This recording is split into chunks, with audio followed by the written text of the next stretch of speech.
بنگلہ دیش میں 12 فروری کو ہونے والے عام انتخابات کے لیے انتخابی مہم کا باضابطہ طور پر آغاز کر دیا گیا ہے۔ بنگلہ دیش میں حسینہ واجد کی حکومت ختم ہونے کے بعد پہلے عام انتخابات 12 فروری 2026 کو جیسا کہ ہم جانتے ہیں منعقد ہوں گے۔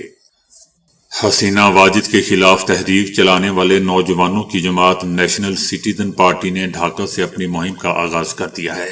جماعت اسلامی بنگلہ دیش نے بھی دارالحکومت ڈھاکہ سے اپنی انتخابی مہم شروع کر دی ہے۔ اس کے علاوہ بنگلہ دیش نیشنلسٹ پارٹی BNP کے سربراہ طارق رحمان نے بھی ضلع سلہٹ میں روڈ شو کیا۔ دوسری جانب پابندی عائد ہونے کے باعث سابق بنگلہ دیشی وزیر اعظم حسینہ واجد کی جماعت عوامی لیگ انتخابی دوڑ سے باہر ہے۔ امریکہ نے ایران کی جانب بڑی فورس روانہ کر دی ہے، جس میں جنگی بحری جہاز اور طیارے شامل ہیں۔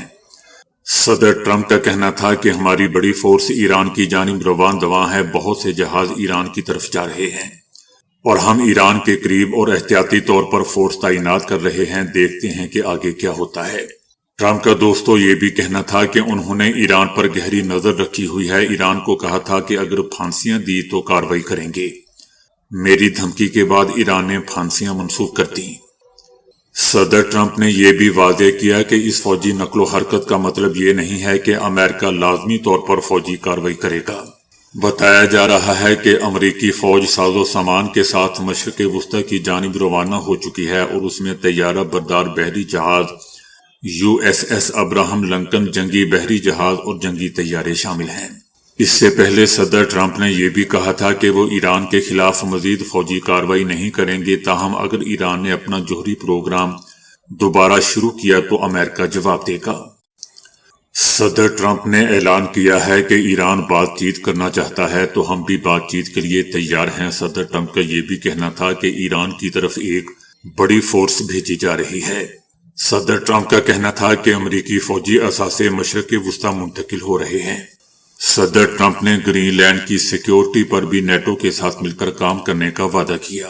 ان کا کہنا تھا کہ چائنا کا دورہ کروں گا اور سال کے اختتام پر چینی صدر امریکہ آئیں گے۔ ان کا یہ بھی کہنا تھا کہ یوکرینی صدر اور صدر پیوٹن دونوں معاہدہ کرنا چاہتے ہیں، جلد معلوم ہو جائے گا۔ صدر ٹرمپ نے کینیڈا سے غزہ بورڈ آف پیس میں شامل ہونے کی دعوت واپس لے لی ہے۔ صدر ٹرمپ نے ورلڈ اکنامک فورم میں کہا کہ وہ وزیر اعظم مارک کارنی کو غزہ کے لیے ان کے بورڈ آف پیس اقدام میں شامل ہونے کی دعوت واپس لے رہے ہیں۔ صدر ٹرمپ کا کہنا تھا کہ مارک کارنی کو اس اقدام میں شامل ہونے کے لیے بلایا گیا تھا۔ ان کا یہ بھی کہنا تھا کہ بورڈ آف پیس کینیڈا کی شمولیت کے حوالے سے اپنا دعوت نامہ واپس لے رہا ہوں، کیونکہ بورڈ آف پیس دنیا کے بااثر ترین رہنماؤں کا فورم ہے، نہ کہ عام قسم کے لوگوں کا۔ یاد رہے دوستو کہ صدر ٹرمپ کی جانب سے تشکیل دیے گئے غزہ بورڈ آف پیس میں اب تک پاکستان سمیت 19 ممالک شمولیت اختیار کر چکے ہیں۔ اب تک پاکستان، قطر، سعودی عربیہ، ترکیہ، انڈونیشیا، بحرین، مصر، اردن، قازقستان، ازبکستان اور متحدہ عرب امارات بورڈ میں شمولیت اختیار کر چکے ہیں۔ اس کے علاوہ Argentina, Armenia, Azerbaijan, Belarus, Hungary اور مراکش اور ویتنام بھی غزہ بورڈ آف پیس میں شمولیت کا اعلان کر چکے ہیں۔ روسی صدر پیوٹن نے غزہ بورڈ آف پیس میں شمولیت کی دعوت پر صدر ٹرمپ سے اظہار تشکر کیا اور کہا کہ وہ $1 ارب دینے کو تیار ہیں۔ ہم عالمی استحکام کی ہر کوشش میں تعاون کریں گے۔